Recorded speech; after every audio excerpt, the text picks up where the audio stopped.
Thank you, Madam Speaker. Madam Speaker, I wish to present an update on the performance of the Fijian economy in 2016 and in 2017, including government initiatives that support our growth momentum and the highlight prospects for 2017 and the medium term.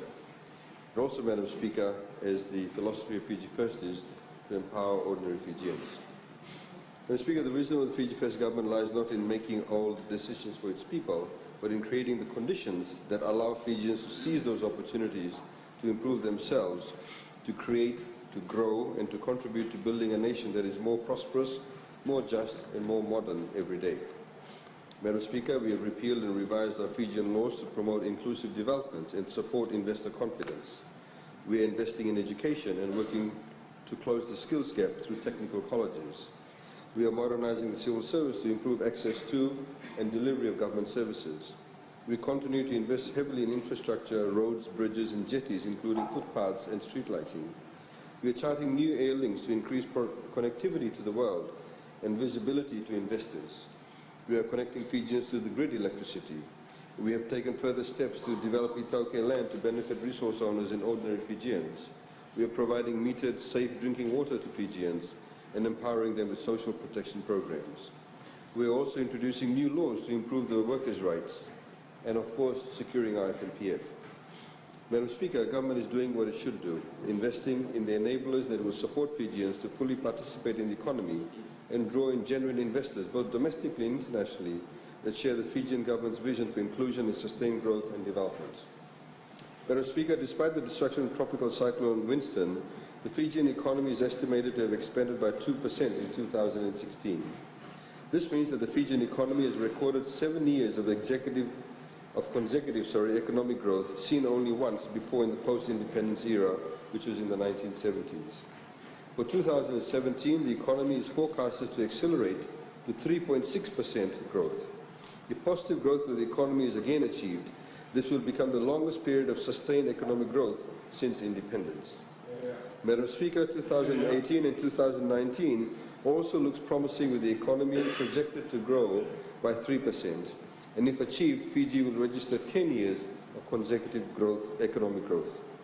This unprecedented growth trend, Madam Speaker, and particularly the strength of this growth, is clear evidence that our economic policies and the investments government is undertaking are doing what we intended them to do, and that is the right economic course for Fiji.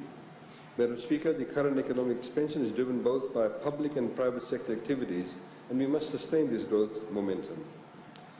Madam Speaker, the revised edition of the laws of Fiji was launched in December last year. The consolidation of the laws, which has not been done for 30 years, provides clarity regarding the laws applicable in Fiji. This makes doing business easier and more transparent, which in turn boosts investor confidence and facilitates domestic and foreign investment. The government's legislative program is also focused on facilitating business in Fiji. We are currently working with the United Nations Commission on International Trade Law, UNCITRAL, on the ratification of a number of conventions, including the United Nations Convention of the Use of Electronic Communication in International Contracts, 2005, the report of which will be tabled, we understand, in Parliament soon, and the United Nations Convention on the Contracts for International Sale of Goods. Madam Speaker, the ratification of these conventions and the effect on our domestic laws will make it easier for Fijian businesses to transact internationally and indeed attract foreign businesses to Fijian business. Along with these initiatives, such as the National Switch, which will be debated in Parliament tomorrow, we understand the reforms by the government foster increased business confidence, which will have a flow-on effect on the economy. It will make the cost of doing business a lot more cheaper. It will also mean that our individual citizens will be able to access finance facilities at a much lesser cost. Madam Speaker, modernizing the civil service, as we talked about, builds public trust and confidence in governance and service delivery. A modern public service is also essential for building and sustaining investor confidence. The introduction of new technology, not just the introduction of new technology as in the hardware, but also the process of modernizing the methodologies relating to the processing of applications. Madam Speaker, there are a number of positives in 2016. All sectors expanded with the exception of the primary and manufacturing sectors, which declined due to the impact of TC Winston. The tourism sector continued to grow and reached a new milestone.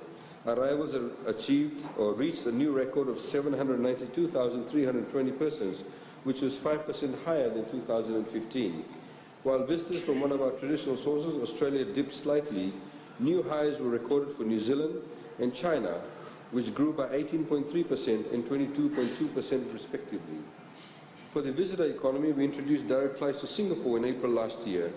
This year again, we have achieved yet another milestone with Fiji Airways, announcing plans for twice-a-week direct flights from Adelaide to Nadi, starting from 30th of June of this year.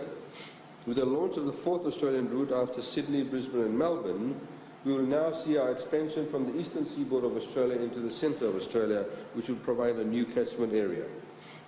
Madam Speaker, the new route will also be a gateway for flights to the United States, including Los Angeles and San Francisco via Nadi. The new leg will also connect South Australians with other South Pacific regions, including Tonga, Samoa, Vanuatu via Nadi, and comes as Fiji Airways announces its new 737 MAX 8 aircraft, which will start coming on stream from next year. Madam Speaker, the wholesale and retail sector is estimated to have contributed 0.5 percentage points to the 2016 growth.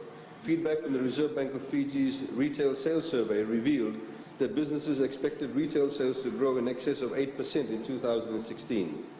The construction sector is estimated to have contributed approximately 0.4 percentage points to growth last year. This is supported by partial indicators such as double-digit growth in both the value of work input and domestic cement sales. The mining sector also showed a turnaround, with production increasing in 2016 and a pickup in electricity production despite significant damages to related infrastructure. Excuse me, Madam Speaker. Madam Speaker, these sectorial performances reflect strong confidence in government's policies and the economy as a whole. This is evident in the results of the Reserve Bank of Fiji's Business Expectation Survey, where almost 80% of the respondents to the survey said that they would invest in plant and machinery over the next 12 months, while almost 70% said that they would invest in buildings. Madam Speaker, this is further supported by a number of partial indicators that are closely monitored by the Reserve Bank that show that both consumption and investment spending remain strong over 2016. This includes VAT collections adjusted for the 40% reduction in VAT rate from 15% to 9%, imports and new and second-hand vehicle sales, employment, PAYE collections and remittances, although we believe there's still scope to have more VAT collections, and there's still a lot of VAT dodging still going on, both at the border and within the border itself. On an annual basis, inward personal remittances rose by 10.2% to a record of $541.8 million in 2016, following the 28.3% growth in 2015. Madam Speaker, again, spending remained high, with private sector credit expanding by 12.9% in the year to November 2016, demonstrating business confidence. Madam Speaker, inflation rose between May and September 2016 period to above 5% due to a shortage in supply of primarily fresh fruits, vegetables and yangona, but declined to 3.9% at the end of the year. For 2017, Madam Speaker, the Reserve Bank forecasts inflation to decline further to around 2.5% at the end of this year. At the end of December 2016, foreign reserves held by the Reserve Bank was $1.9 billion, sufficient to cover 5.4 months of retained imports. Currently, reserves are at a similar level, which is unprecedented, Madam Speaker. Madam Speaker, labour market conditions also remain favourable. The Reserve Bank of Fiji's Job Advertisement Survey showed a growth of 15.1% for the whole of 2016, after an 18.7% rise in 2015. In terms of job creation and micro and small enterprise development, Madam Speaker, the Micro and Small Business Grant Scheme under the Ministry of Industry, Trade and Tourism has to date dispersed $5.5 million in grants to grassroots people. Total recipients since the launch of the initiative in July 2015 stands at 5,853 people. Madam Speaker, $6.4 million allocated in the 2016-2017 budget will be used to rehabilitate businesses affected by TC Winston.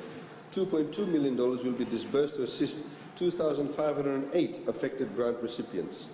A further $4.7 million, as highlighted by the Honourable Minister the other day, grant by the Government of India will be used for assisting new applicants. So far, 19,850 new applications are currently being considered by the Ministry. Madam Speaker, given that around 70% of our total population is below the age of 40, the Fijian government will continue to provide the necessary tools to ensure that our youth are not only successful job seekers, but also become job creators themselves. We need to move away from that mindset, which of course we appeal to the other side to think about also. Madam Speaker, to support this, government provided $18.8 million in the 2016-2017 budget to fund the operations and establishment of technical colleges. Madam Speaker, to date 13 technical colleges have been established, the latest being the Ratumara College in Lakemba, Laos, that was opened on Monday, 6th of February 2017. Of course, Madam Speaker, we expect these technical colleges to be able to fulfill the huge trade skills gap that we have at the moment in the country. And this is, of course, one of our challenges. We are actually importing people at the moment, as we highlighted the other day, from other countries to fill in the trade skills gap. Courses undertaken in these colleges are modified training programs and short courses specifically designed to enhance career development in workplace essentials in the disciplines of construction, as highlighted, engineering, tourism, and hospitality and agriculture. Madam Speaker, giving all Fijians a better life that is safe and secure is a paramount focus of the government. One of the many ways in which the government is creating a secure and productive society and increased commercial opportunities, Madam Speaker, is through the street lighting program, in particular the rural street lighting program. The benefits of the program go beyond improving visibility for drivers and reducing pedestrian accidents. Street lights, Madam Speaker, support streetscape enhancements and bring a new ambience for our communities. It incentivizes nighttime trading for small vendors and supports productivity and longer working hours as people feel safe traveling home at night. People feel safe getting off and buying that hot sealer that they normally buy only during the day. Having streetlights, Madam Speaker, also supports healthier living as people feel safe to walk home or exercise at night, which is an added benefit considering our fight against NCDs. And this is quite visible, Madam Speaker, with the new footpaths that have been put from Nandi Airport all the way now to Wailoa, the back road to Denra. You'll actually see now dozens, if not hundreds of people literally walking every day using those footpaths. I have relatives who actually work at the Fijian Hotel who now walk home to their villages because of the street lights. Some of them are, of course, losing weight as a result of that. Madam Speaker, the FRA is installing street lights in villages, settlements and peri-urban residential areas, along with improving existing street lights. All new street lights are now being installed with LED light bulbs or LED because it projects the luminance output of the LED more efficiently, which allows for wider coverage of a consistent light pattern, Madam Speaker. Madam Speaker, needless to say, LED lights are environmentally friendly because they consume so little energy. They are free from hazardous chemicals such as mercury and lead, which releases toxins. Madam Speaker, the Western Village Streetlight Program currently underway will see the installation of 122 new streetlights upon completion. The total cost of the project, which was a question asked earlier on, is around $1.6 million, Madam Speaker. The installations will cover the entire stretch from Korotonga Bypass Road to Nailanga Village. With this section, 100% of the trenching and pole foundation work has already been carried out in the Duvu section, Korovutu section, Queens Road, and other pole installations, Madam Speaker. Madam Speaker, the other sites along the stretch will be completed by July or August of this year. The section in front of Nailanga Village will be installed completely with solar streetlights, which will contribute to our commitment under the Paris Agreement, Madam Speaker. Also, Madam Speaker, you will see that in some of the villages, which are very large villages, wherever there are existing poles, we've put what we call outreach extensions from those poles to provide street lighting within the villages themselves, Madam Speaker. Madam Speaker, of course, on the other side of the island too, I don't want to go into specifically all the details. Tenders have already gone out, will go out by the end of February 2017, which will take care of the street lighting from Suva all the way up to Korotonga Village, going along the Queens Road. And that preliminary estimate cost for that project is about $3.5 million, Madam Speaker. On the other side, Madam Speaker, of Kings Road, we are again from Nailanga Village all the way up to Nosori Town. Villages or wherever there is heavily populated settlements or groups of houses, wherever, for example, there's a large intersection where people get off at a bus at night and walk into the roads inland, or wherever there's police stations or the health centers, street lights will also be put there. The cost of, there's about 181 sites currently underway that we are surveying, and the project is estimated to cost about $3.9 million, and I've got a list of all the villages and all the different areas, including QVS, RKS, Londoni Village, Verata, and all the way Raki Village, etc. Madam Speaker, the installation of streetlights in Vanuatu from Lambasa to Savusavu in the populated areas will also be scoped in the next 2 weeks' time. Tenders are expected to be advertised by early April this year, and the project is anticipated to be completed by March of 2018. Madam Speaker, we of course are not only focusing on rural street lighting, we are also looking at urban and peri-urban street lighting. This includes the greater areas within the Suva-Nosori corridor where there are no street lights, such as areas such as Nandera, Nandawa, including Wanambakasi, Votualevu, and Nandi.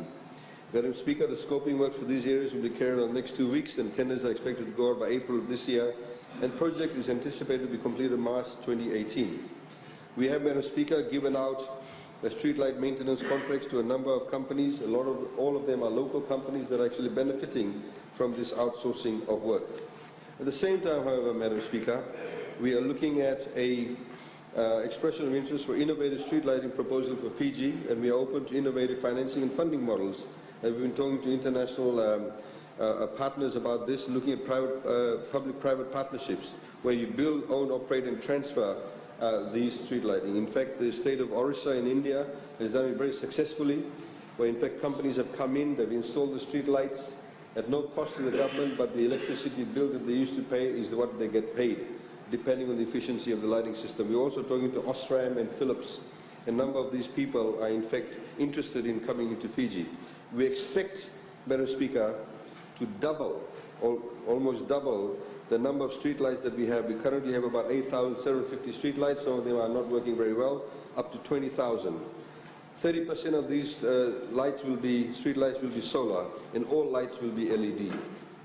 Madam Speaker, we also, again, to provide an enabling environment for our people, to be able to incentivize them to feel good about themselves, to be able to create commercial activity. We're also focusing, Madam Speaker, on development of footpaths. And that is very, very important. That goes hand in hand with street lighting, Madam Speaker. And we are focusing on these because these are the nuts and bolts of how people get confidence. When you have street lights, when you have footpaths, you're able to do land developments. And the Honourable Prime Minister was together with the Minister for Lands in Navua, where they gave out 66 leases, 68 leases for 99-year leases for people. People have been living as squatters. The moment you give them leases, though you have street lighting, you have footpaths, they feel good about themselves, they build their homes, they're able to participate in the mainstream financial sector, they're able to go to commercial banks, get loans. We also hope to have discussions with insurance companies and the banks, and currently we are working on various models in respect of that. We have footpaths, Madam Speaker, and new footpaths going along at the cost of $953,000 for Suva, Rewanga, Nambua, Rewai, Nosori, Nasinu, Lemi, Singatoka, Lotoka, and Ba. Of course, some of these areas include the very high traffic areas like Rotundovi Road, Fletcher Road, Grantham Road, Lemi, Mission Road in Singatoka, Nawa Street, Vitonga Parade in Lotoka, and various other places, Madam Speaker. Cunningham Road, for example, there are literally tens of thousands of people who live there. Currently, they don't have a footpath. They need to have footpaths in those places. They sit there, they stand in the mud and catch their buses, Madam Speaker. Madam Speaker, also we have further tenders for the construction of footpaths in Votualevu and Nandi. We're looking at the Lenga Lenga, Kore Tamana Road. All these areas will be covered, including, of course, further scoping works in areas such as Rakiraki, Nosori, Nasinu, Lambasa, Savu is currently underway, and all works are expected to be completed by April of 2018, Madam Speaker. Rural roads, Madam Speaker. We're providing a huge focus on rural roads. There's a number of connectivities that, of course, that need to be put in place. A number of bridges have been completed, both in the Eastern Islands. We have partially completed road projects. We're in Kandavu, rural roads upgrade tender has been awarded and work is expected to begin soon. We have scoping works that have been carried out in places like Maumi and Dotata roads, Wainivesi Road. All of these places, Madam Speaker, are all covered, and I don't want to go into all the specific details of the specific locations. Of course, at the same time, Madam Speaker, we have, to give you an example, government has funded the rebuilding of the new Denarau Bridge.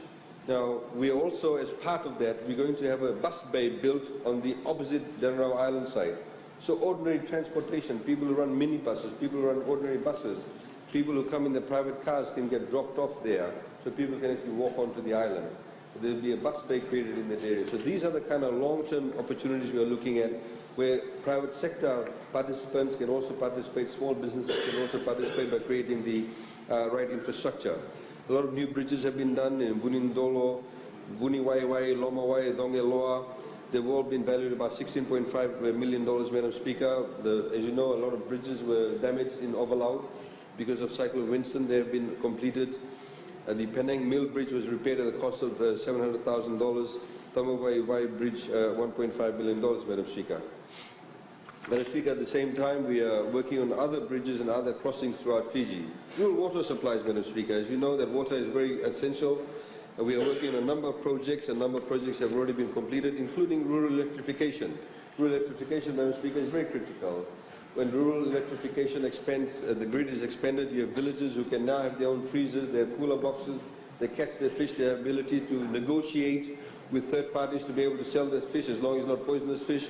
They can, of course, Madam Speaker, be able to get better prices. But if they don't have electricity, they don't have freezers, they have to sell at a price that is not necessarily the right price they should be getting.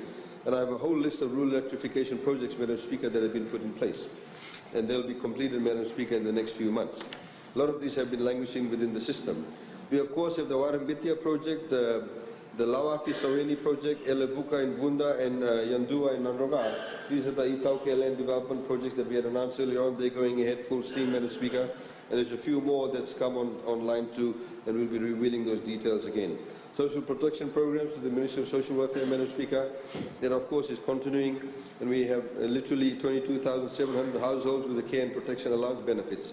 But Madam Speaker, what is really interesting is that the recent Gini coefficient index, which is the most common inequality measure, shows Fiji's income inequality trending downwards. In 2008-2009, Fiji's Gini coefficient was 0.43, which by 2013-2014 was 0.36, a reduction of 16.3%, Madam Speaker. Madam Speaker, there's a number of projects in place. Only yesterday, the Honourable Member for Local Government and Housing, we had a meeting with some experts and consultants from overseas, where we're looking at some very quick solutions and long-term solutions, partnering with the private sector to provide low-cost housing, both for rental purposes and also for ownership purposes. And we're also looking at some long-term planning for our urban centres, Madam Speaker. So, Madam Speaker, in respect of the update to be provided, we want to tell the Honourable Parliament that a great deal of equalisation is actually taking place where rural dwellers and disadvantaged are empowered through resource and critical infrastructure. We, of course, will continue on the development path, and we will continue with the sustained economic growth driven by very, very positive figures. Thank you, Madam Speaker. Thank you.